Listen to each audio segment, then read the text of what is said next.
Bonjour à tous. Aujourd'hui, on va parler d'Emmanuel Kant. Emmanuel Kant est un philosophe allemand du XVIIIe siècle.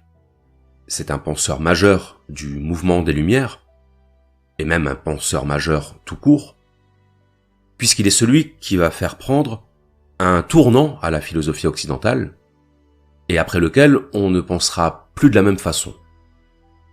On connaît surtout Kant pour sa philosophie morale. D'ailleurs, on en a déjà parlé sur cette chaîne. Sa philosophie morale fondée sur la notion de devoir et de respect de la loi morale. Mais en réalité, c'est surtout sa philosophie de la connaissance qui a marqué l'histoire des idées. Et aujourd'hui, on va essayer de comprendre pourquoi. Alors, tout le monde s'accorde à dire que Kant est un auteur extrêmement difficile. Il emploie un vocabulaire très technique. Parfois d'ailleurs, il reprend des concepts de la philosophie en leur donnant une autre définition. C'est un auteur tellement difficile que Nietzsche le surnommait le grand chinois. Comme quand on dit que quelqu'un parle chinois pour souligner le fait qu'on ne comprend pas ce qu'il dit. Mais rassurez-vous, on va reformuler ce que nous dit Kant, on va simplifier son propos pour tenter de le rendre un peu plus accessible. Alors, de quoi Kant nous parle-t-il ? Il nous parle de la connaissance, et plus précisément, des limites de notre connaissance. La question que Kant se pose, c'est « que m'est-il possible de connaître ?» Et pourquoi est-ce qu'il se pose cette question ? Il se pose cette question parce qu'il a l'impression que, jusqu'à son époque, les philosophes ont passé leur temps à parler de choses qu'on ne peut pas connaître, ou à parler de choses sans se poser la question de savoir si on pouvait les connaître. Quelles sont ces choses ? Il y en a 3. Dieu, l'âme et le monde. Depuis Aristote, et même depuis Platon, les philosophes parlent de ces choses-là. C'était même ça l'essentiel du travail des philosophes. Parler des choses invisibles. Parler des choses suprasensibles, c'est-à-dire des choses qui échappent à la perception. On appelle ça la métaphysique. L'étude de ce qui est au-delà du physique. Au-delà du matériel et de l'observation. Parce que si les philosophes se contentaient d'étudier le monde matériel, on ne les appellerait plus des philosophes. On les appellerait des physiciens. Eh bien, ce que nous dit Kant, c'est qu'en voulant parler de choses qui échappent à la perception, en voulant parler de choses qui échappent à nos sens, les philosophes en ont oublié de se poser une question préalable.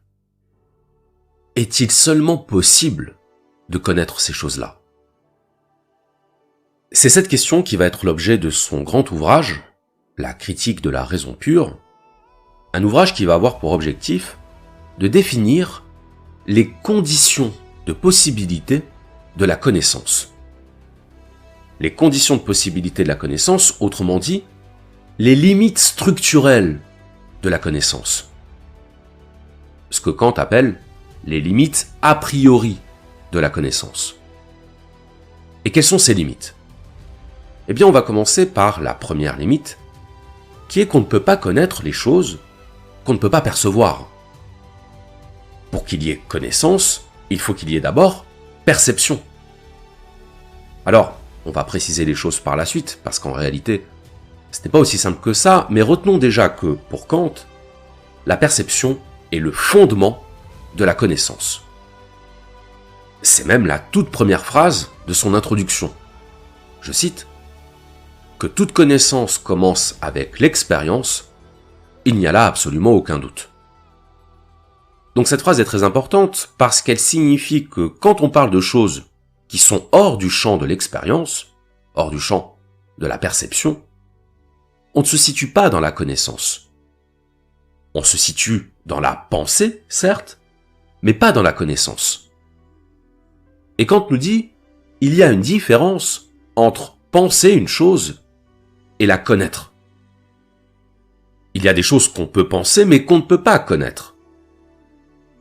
Par exemple, vous pouvez penser que la vie continue après la mort. Vous pouvez le croire.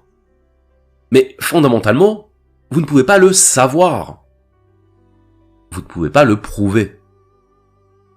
L'immortalité de l'âme, c'est un objet de pensée, mais ce n'est pas un objet de connaissance. Eh bien, tout est là. Tout tient dans la différence entre ce que l'on peut penser et ce que l'on peut connaître. Et ce que nous dit Kant, c'est que les philosophes jusqu'à lui, ceux qu'il appelle les métaphysiciens, ont pris pour des objets de connaissance ce qui ne sont en fait que des objets de pensée.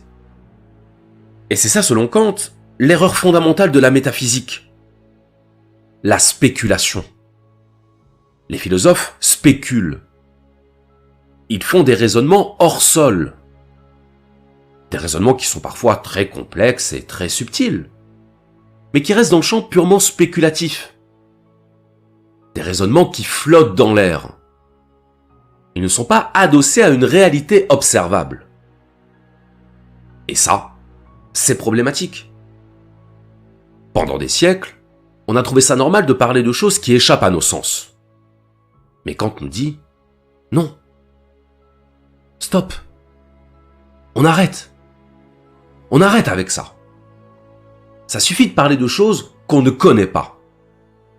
Ça suffit de faire comme si on parlait de choses qu'on connaissait. Parce que c'est pas le cas. On spécule, on conjecture, on imagine, mais on ne connaît pas. C'est ça le geste de Kant. Remettre les pendules de la métaphysique à l'heure. Et mettre fin aux illusions de la raison. Mettre fin à la croyance selon laquelle la raison serait toute puissante et qu'elle pourrait se dispenser de l'expérience pour parvenir au vrai. D'ailleurs, Kant utilise une image, il dit qu'il faut faire comparaître la raison devant un tribunal. Le tribunal de la raison. Afin de juger ce dont elle est capable et ce dont elle n'est pas capable. La critique de la raison pure, c'est le procès philosophique de la raison humaine. Alors il faut savoir qu'au départ, Kant était plutôt cartésien. Cartésien au sens où il adhérait aux positions de Descartes sur les pouvoirs de la raison. Descartes pensait qu'il était possible d'accéder à la connaissance par le seul recours à la raison, par le seul recours à la pensée. C'est-à-dire sans recourir à l'expérience. Pour Descartes, l'expérience, c'est-à-dire la perception, c'était justement ce qui nous induisait en erreur. Donc au départ, Kant est d'accord avec ça. Et puis, Kant a lu Hume. Hume qui explique qu'une pensée qui ne s'appuie pas sur l'expérience, une pensée qui ne s'appuie pas sur la perception, c'est une pensée qui tourne à vide. Et là, tout à coup, pour Kant, ça devient limpide. Bien sûr qu'on ne peut pas penser sans l'expérience. Bien sûr que la pensée a besoin de s'appuyer sur un matériau qui est la perception. Kant écrira que Hume l'a fait sortir de son sommeil dogmatique, qu'il l'a fait sortir de sa conception rationaliste de la connaissance, c'est-à-dire d'une conception de la connaissance fondée uniquement sur la raison et non sur l'expérience. Alors, ça nous paraît une évidence aujourd'hui. Mais ça nous paraît une évidence parce que du point de vue de l'histoire des idées, c'est Hume qui a gagné. Parce qu'aujourd'hui, c'est l'empirisme qui domine. Et qu'on n'imagine pas une science qui ne s'appuierait pas sur l'observation. Mais jusqu'au XVIIIe siècle, c'était pas si évident que ça. Jusqu'au XVIIIe siècle, beaucoup de philosophes considéraient, comme Descartes, que l'expérience était trompeuse, que les sens étaient trompeurs. C'est tout l'objet des méditations métaphysiques. Montrer qu'il faut dépasser les impressions sensibles. Eh bien, Kant va être le premier à dire « Ok, les empiristes ont raison. Ils ont raison au sens où c'est bien beau de vouloir utiliser sa raison.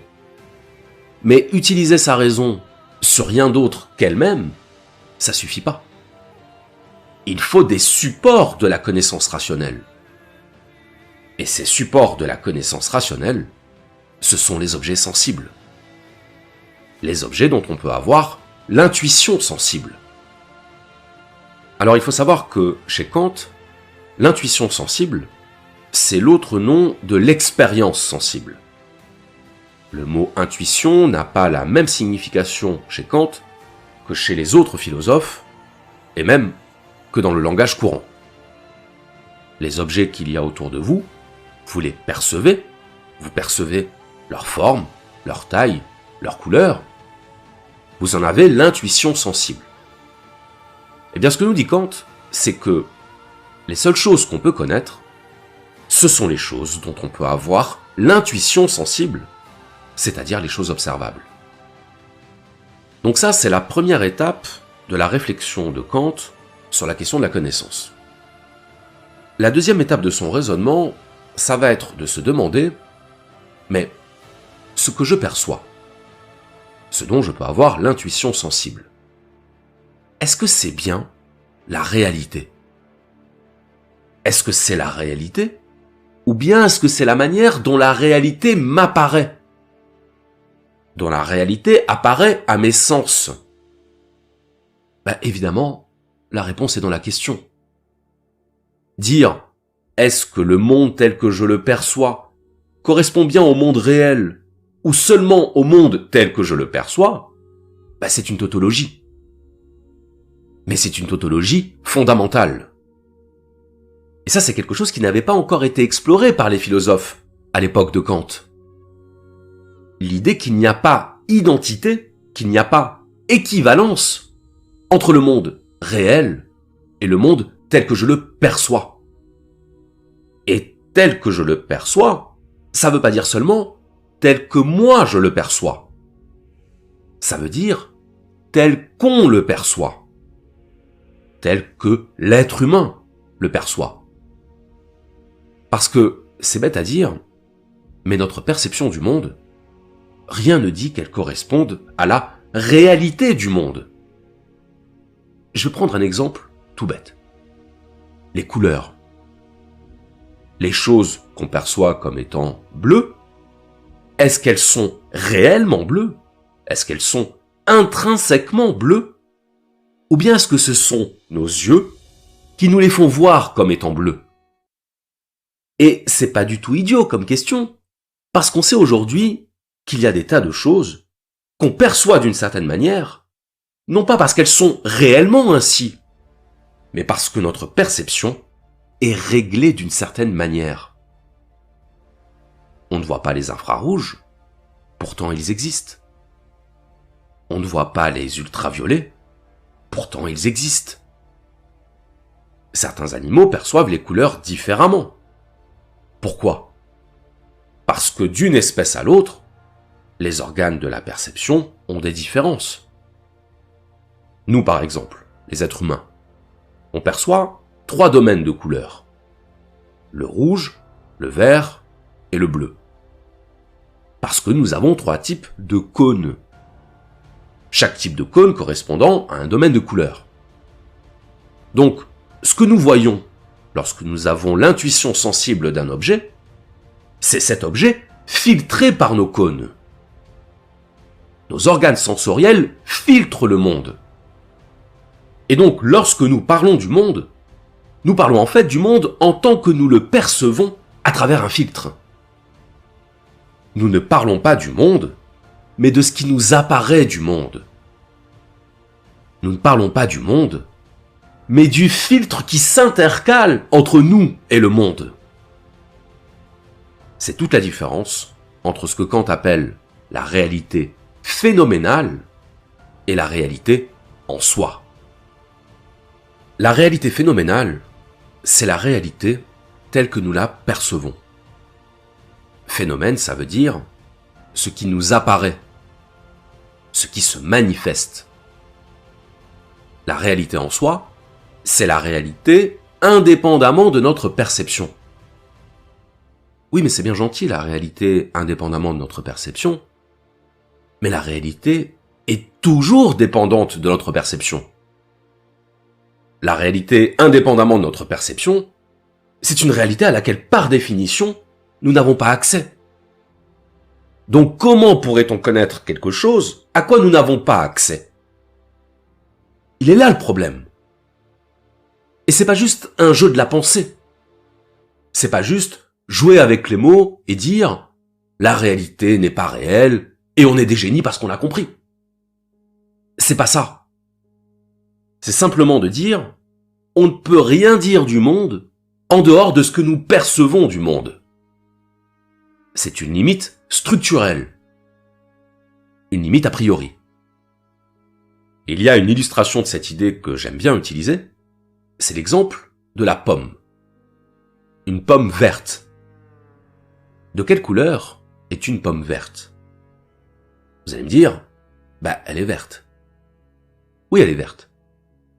Mais, est-ce qu'elle est réellement verte? Eh ben non. Rigoureusement parlant, une pomme qui nous apparaît verte, elle n'est pas verte. Elle reflète le vert. Elle renvoie du vert. Parce qu'elle est constituée de composants chimiques qui réagissent à la lumière et que quand une pomme nous apparaît verte, ça veut dire qu'elle absorbe le rouge et le bleu et qu'elle renvoie le vert. On appelle ça la synthèse soustractive des couleurs. Et donc, la couleur d'un objet, ce n'est pas la couleur de cet objet. C'est la couleur renvoyée par cet objet. Ça change tout. On dit qu'un objet a telle couleur quand il renvoie cette couleur. Autrement dit, la pomme verte, c'est une pomme qui est tout sauf verte. C'est quand même étrange quand on y pense. Et cette couleur sera captée par ma rétine qui va envoyer un message à mon cerveau, qui va traiter l'information pour me faire percevoir la couleur. Donc la perception, c'est le résultat d'un traitement par le cerveau d'une donnée rétinienne, elle-même dépendante d'une sensibilité rétinienne. Quand je perçois une couleur, je ne perçois pas une couleur. Je perçois l'effet d'un phénomène rétinien. Quand je perçois un objet, ce que je perçois en réalité, c'est le fonctionnement de mon œil. Je ne perçois pas l'objet, je perçois ma perception. Ce que nous dit Kant, c'est que toute connaissance est fondamentalement limitée par les conditions de notre perception.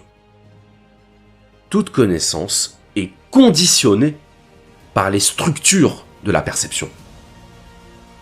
D'où l'idée que la réalité en soi, ce que Kant appelle le noumen, nous est à jamais inaccessible. Nous sommes prisonniers de nos sens, comme nous sommes prisonniers des mots avec lesquels nous pensons. On ne peut pas en sortir. On peut seulement avoir conscience que ce qu'on perçoit, ce n'est pas la réalité, mais seulement notre perception de la réalité. Kant ne parle pas des couleurs, mais il parle d'autre chose. Il parle de l'espace et du temps. Et il nous dit, l'espace et le temps constituent les formes a priori de la sensibilité. Qu'est-ce que ça veut dire? Ça veut dire qu'on ne peut rien percevoir, donc rien connaître, en dehors de l'espace ou du temps. L'espace, c'est le domaine des objets extérieurs, des objets physiques. Ce smartphone, ce stylo, ce micro, ils occupent un espace. Ils prennent place dans un espace. Sans cet espace, aucun objet physique ne pourrait exister. Le temps, c'est le domaine des objets intérieurs, des états psychiques. Un état psychique se caractérise par sa durée. Sans la dimension du temps, pas de ressenti intérieur. Ce que nous dit Kant, c'est que nous avons les perceptions de notre équipement cognitif. C'est parce que notre sensibilité est structurée par ces deux paramètres que sont l'espace et le temps, que nous percevons les objets tantôt sous la dimension spatiale, tantôt sous la dimension temporelle. Et pourquoi c'est important ? C'est important parce que ça veut dire que ce n'est pas tant le monde qui est de nature spatiale et temporelle, c'est notre perception du monde qui est de nature spatiale et temporelle. Autrement dit, l'espace et le temps ne sont pas des propriétés du monde, ils sont des propriétés de notre perception. Kant appelle ça l'esthétique transcendantale. Esthétique parce qu'en grec, esthétikos, ça veut dire sensation ou perception, comme dans le mot anesthésie. Anesthésie, c'est le fait de ne plus avoir de sensation. Et transcendantal, c'est un mot qui veut dire ce qui rend possible. Alors attention, il ne faut surtout pas confondre transcendantal et transcendant. Il arrive souvent que des gens emploient le mot transcendantal pour dire transcendant. Mais c'est pas du tout la même chose. On peut même dire que ces deux mots s'opposent. Transcendant, c'est ce qui vient du dessus. C'est ce qui est au-dessus du sujet et qui descend vers le sujet. Pour le transcender. Transcendantal, c'est au contraire ce qui part du sujet. C'est le fondement, la structure interne. Donc, l'esthétique transcendantale, c'est l'analyse des structures de notre perception. Et c'est pour ça que la philosophie de Kant, on l'appelle idéalisme transcendantal. Idéalisme parce que pour Kant, nous ne connaissons pas le monde, mais seulement une représentation du monde. L'idéalisme, c'est tout ce qui est lié à la représentation. Et transcendantal parce que cette représentation a des conditions. Elle a une structure. En l'occurrence, l'espace et le temps. Donc, si on devait simplifier, on pourrait dire que l'idéalisme transcendantal, c'est la doctrine qui consiste à dire, premièrement, que nous n'avons pas accès à la réalité, mais seulement à une représentation de la réalité, et deuxièmement, que cette représentation de la réalité est structurée par deux paramètres qui sont l'espace et le temps. Alors, on va souffler un peu, parce que j'ai conscience que c'est pas facile. On va souffler un peu en expliquant en quoi le projet philosophique de Kant est quand même assez original. Kant est un philosophe chrétien. C'est un protestant. Donc, il est croyant. Comme Descartes était croyant, comme d'ailleurs étaient croyants la plupart des gens à cette époque.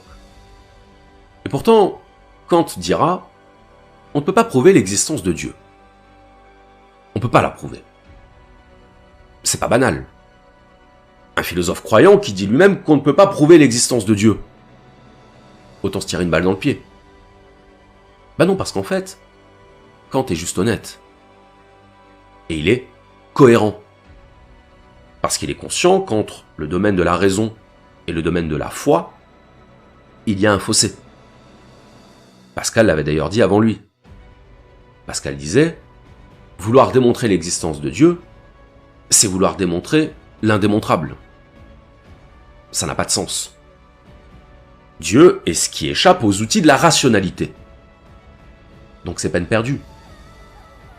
Quitte à croire en Dieu, autant faire le pari de l'existence de Dieu. Parier sur l'existence de Dieu, c'est finalement plus honnête et plus cohérent que de vouloir la démontrer. Descartes a voulu démontrer l'existence de Dieu. Il a voulu prouver que Dieu existait à travers le seul instrument de la raison. Et l'une de ses preuves, ou plutôt l'un de ses arguments, consistait à dire que si Dieu est bel et bien un être parfait, il ne peut pas ne pas exister. Sinon, il ne serait pas parfait, puisqu'il lui manquerait quelque chose. C'est ça, le raisonnement de Descartes. Partir de la définition de Dieu pour en déduire son existence. On appelle ça l'argument ontologique. L'argument par lequel on déduit l'existence d'une chose à partir de sa définition. Et alors là, Kant ne va pas être d'accord. Qu'est-ce qu'il va faire, Kant? Il va attraper Descartes par l'oreille et il va lui dire « Hop, hop, hop, qu'est-ce que tu fais là? Ta démonstration là, elle marche pas. C'est même pas qu'elle marche pas, c'est que c'est pas une démonstration du tout. Tu n'as rien démontré du tout. Tu as juste répété 2 fois la même chose. » Qu'est-ce qu'il voulait dire par là?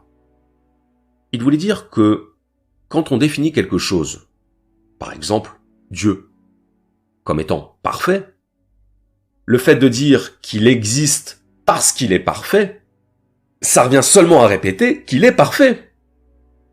Si je dis tous les joueurs de tennis gauchers sont gauchers, est-ce que j'ai démontré quoi que ce soit? Non. Je n'ai rien démontré. J'ai répété ce qui était déjà contenu dans mon premier énoncé. Eh bien, ce que nous dit Kant, c'est que Descartes fait la même chose avec Dieu. Il déduit son existence d'une propriété, la perfection, qui était déjà posée dans sa définition de départ. Mais ça, c'est trop facile. On peut démontrer l'existence de tout ce qu'on veut avec ça. Si je dis quelque chose qui est obligé d'exister existe, j'ai mis la conclusion dans ma prémisse. C'est de la triche. L'exemple de Descartes illustre le fait que, parfois, la raison nous fait dire n'importe quoi. Ou plus exactement, que la raison peut nous conduire à des conclusions contradictoires, à des conclusions antinomiques, ce que Kant appelle les antinomies de la raison pure. Parce que de la même façon que Descartes pensait avoir démontré l'existence de Dieu par la raison, certains diront qu'ils ont démontré l'inexistence de Dieu par la raison. En disant par exemple, tout ce qui existe a une cause, donc si Dieu existe, il faut bien qu'il ait une cause, mais si Dieu a une cause, il n'est plus Dieu, donc Dieu n'existe pas. Donc le problème de la raison, c'est qu'elle peut démontrer tout et son contraire.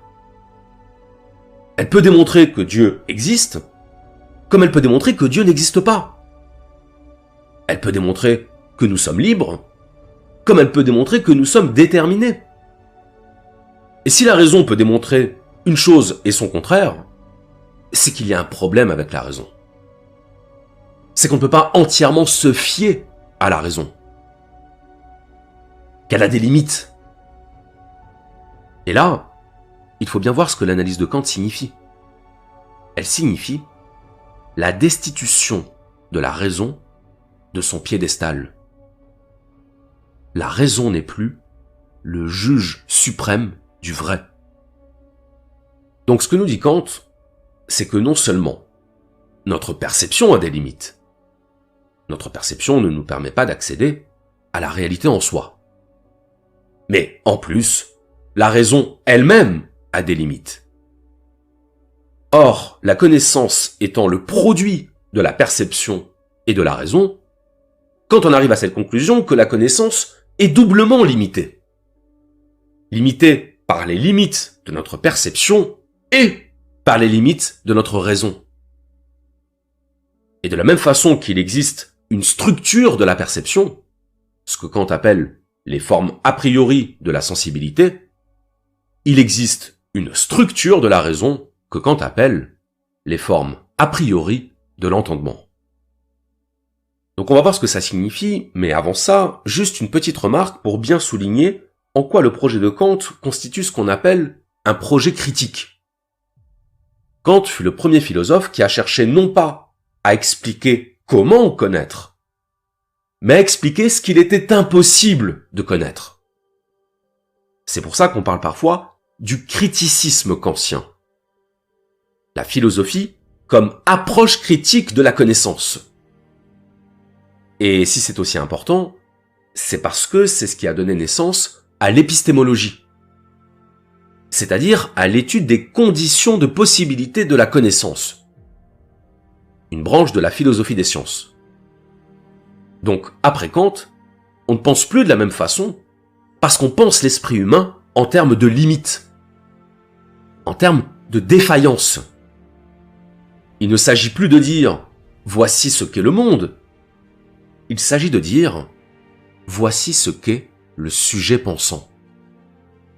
Voici comment fonctionne le sujet pensant.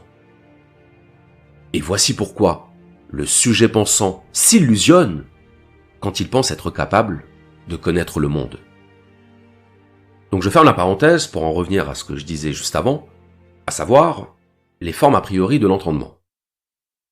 Les formes a priori de l'entendement, ou les catégories de l'entendement, ça veut dire la même chose. Il y en a 4.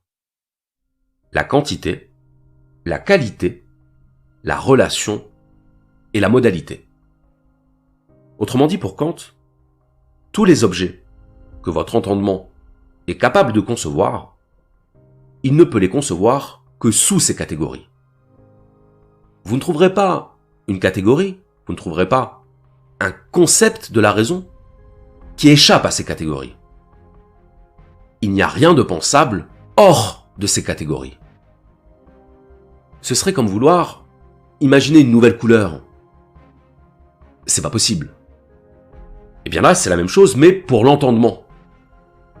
Pour faire un parallèle, même si comparaison n'est pas raison, c'est comme quand Spinoza explique que tout ce que l'homme est capable de concevoir, il peut le concevoir soit sous l'attribut de l'étendue, soit sous l'attribut de la pensée. Est-ce que ça veut dire que le monde n'est constitué que d'étendue et de pensée? Non. Ça veut dire que le monde n'est connaissable que sous les attributs de l'étendue et de la pensée. Et bien de la même façon, la raison humaine est structurée par des catégories de pensée, par un contenant de la pensée, et on ne peut rien penser hors de ce contenant. Raison pour laquelle, on disait tout à l'heure que la connaissance ne nous renseignait pas tant sur le monde que sur nos facultés de connaissance elles-mêmes. Connaître, c'est d'abord connaître le fonctionnement de l'esprit. Et lorsque Kant parle des connaissances mathématiques, qui sont censées être les connaissances les plus fiables et les plus objectives qui soient, il nous dit « les connaissances mathématiques sont un pur produit de l'esprit ». C'est ce qu'il appelle des connaissances a priori. C'est-à-dire que ce sont des connaissances qui sont totalement indépendantes de l'expérience. Eh bien, les connaissances a priori, les connaissances logico-mathématiques, ce sont des connaissances qui nous renseignent uniquement sur la manière dont l'entendement est structuré. On dit que les mathématiques sont objectives, mais ce n'est pas qu'elles sont objectives, c'est qu'elles sont le pur reflet du fonctionnement de notre raison. Pour Kant, produire des connaissances mathématiques, c'est produire une connaissance de notre esprit. Donc finalement, ce que fait Kant, c'est qu'il montre la relativité de notre connaissance. Relativité au sens où la connaissance humaine est toujours partielle. Elle est toujours conditionnée. Elle est toujours contrainte par sa structure. Et dire ça, à l'époque, c'est faire un grand pas sur le plan philosophique. Parce que c'est cesser de voir la raison comme un outil qui nous permettrait d'atteindre un absolu. Parce que c'est ça, le penchant naturel de la raison. Vouloir atteindre l'absolu. Vouloir atteindre la cause première, la fin dernière, le sens ultime. Le penchant naturel de la raison, c'est la régression à l'infini, jusqu'à atteindre la vérité. Mais ça, nous dit Kant, ce sont des illusions. Il y a un plafond de verre au-dessus de notre raison. Parce que la structure du monde n'est pas la structure de la raison. jusqu'au XVIIIe siècle, il y avait une sorte de sous-entendu, une sorte de croyance tacite, selon laquelle la structure de la raison correspondrait à la structure du monde. Mais non. Elle est là, l'illusion. Kant le dit clairement. Ce n'est pas la connaissance qui se règle sur le monde, c'est le monde qui se règle sur la connaissance. Sur les possibilités de la connaissance. Et la philosophie kantienne vise moins à connaître le monde qu'à connaître la connaissance elle-même. Kant initie ce qu'on appellera la révolution copernicienne en philosophie. Ce n'est plus le monde qui est au centre et le sujet qui cherche à le connaître, c'est le sujet qui devient central et c'est le monde qui s'adapte à lui. Le monde se conforme aux modalités de perception et de compréhension du sujet. Et parce qu'il s'y conforme, il se dénature. Il n'est plus la réalité en soi. Il devient la réalité phénoménale. La réalité perceptible et compréhensible. Le monde qui gravite autour du sujet, c'est le monde en tant qu'il est perçu et pensé par le sujet. Ce n'est pas le monde comme absolu. Kant désabsolutise la connaissance. Il la ramène à ses conditions de production humaine. Il introduit la subjectivité du sujet pensant comme composante essentielle de la connaissance de l'objet pensé. Il renverse la hiérarchie sujet-objet. La hiérarchie raison pensante et monde pensé. C'est la raison qui devient l'objet de la pensée kantienne et non plus le monde. Avec Kant, la pensée se regarde pour la première fois dans un miroir. Je cite. Il s'agit d'opérer ici un changement de méthode analogue à celui qu'ont accompli les mathématiques dans l'Antiquité grecque, lorsqu'à la place des tâtonnements auxquels elles s'étaient livrées jusque-là, quelque grand esprit songea à faire sortir la connaissance de l'objet de la construction a priori de son concept, ou à celui qu'a, dans les temps modernes, accompli la physique, lorsqu'au lieu de se laisser conduire par la nature comme à la lisière, elle entreprit de diriger et d'interpréter les expériences d'après les principes mêmes de la raison, et de forcer ainsi la nature de répondre comme à un juge souverain. Les auteurs de ces révolutions avaient compris que la raison n'aperçoit que ce qu'elle produit d'elle-même d'après ses propres plans. C'est cette vue que Kant tente d'introduire dans la métaphysique, afin d'y opérer une révolution semblable à celles qui ont produit de si heureux effets dans les mathématiques et dans la physique. Il compare encore l'idée d'après laquelle il entreprend cette révolution à celle de Copernic.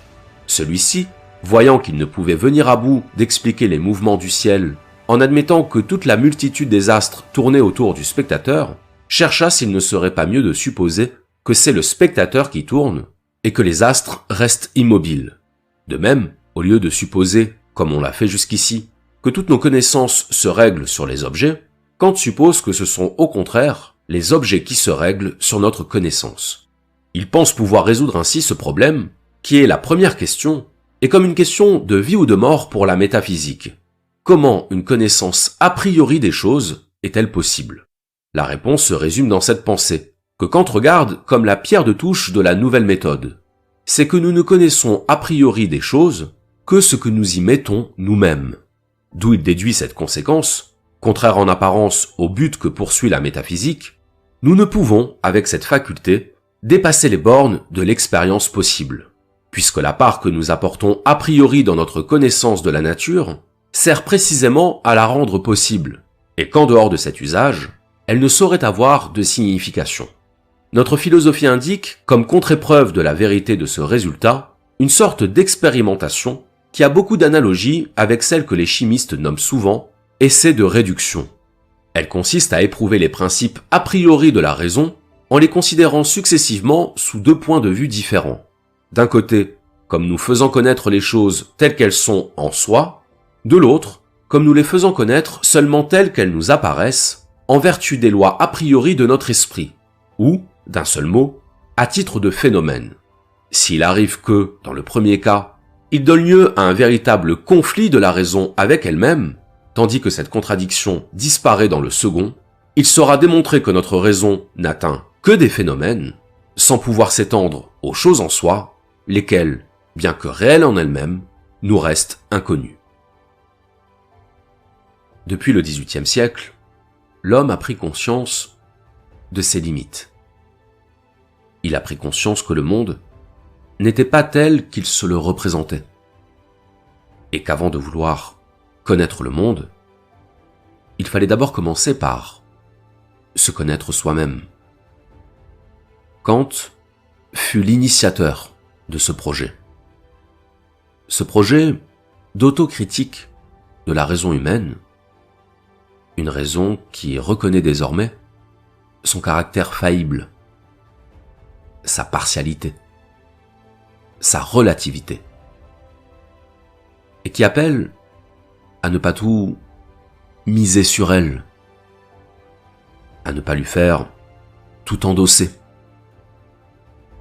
La principale illusion de la raison étant qu'on appelle généralement raison notre propre conception de la raison, et qu'on appelle irrationnel ce qui ne rentre pas dans cette conception.